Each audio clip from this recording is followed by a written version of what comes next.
ஆஷாலின் டாக்டரை பார்க்க போனேன் அப்படின்னு சொல்லிட்டு ஒரு வீடியோ போட்டிருந்தேன். அந்த வீடியோவில் நிறைய பேர் கேட்டது வந்துட்டு, ட்ரீட்மெண்ட் நல்லா பண்ணுறாங்களான்னு கேட்டிருந்தீங்க. அந்த கமெண்ட்ஸ்லேயே நானும் சொல்லியிருப்பேன்.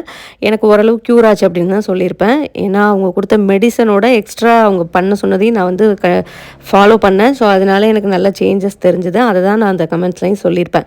அது மட்டும் இல்லாமல் ஒரு சிலர் வந்துட்டு ஃபீஸ் எல்லாம் எவ்வளோ வாங்குறாங்கன்னு கேட்டிருந்தீங்க. ஃபீஸ் வந்துட்டு நமக்கு தனியாலாம் வாங்கலை. நம்ம மெடிசன் வாங்குறோம் பாருங்கள், அதோட சேர்த்தே தான் வாங்குறாங்க. தனியாக ஃபீஸுன்னு சொல்லி நாங்கள் கொடுக்கல.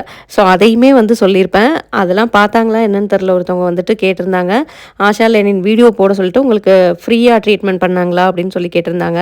இது ப்ரொமோஷன் வீடியோலாம் இல்லை, என்னோட தனிப்பட்ட வீடியோ தான். நான் போயிட்டு வந்ததை வீடியோவை போட்டேன், அவ்வளோதான்.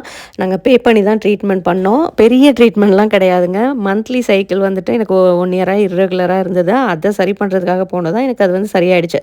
அதுதான் நான் சொன்னேன். ஸோ இதில் எனக்கும் அவங்களுக்கும் எந்த சம்மந்தமும் கிடையாதுங்க. வாங்குகிற மெடிசனோட விலையெல்லாம் அதிகமாக இருக்குன்னு சொல்லியிருந்தீங்க. அது உண்மைதான். விலை கொஞ்சம் அதிகமாக தான் இருந்தது. சரியாயிடுச்சுங்கிறப்ப எனக்கு அது வந்து பெருசாக தெரியல.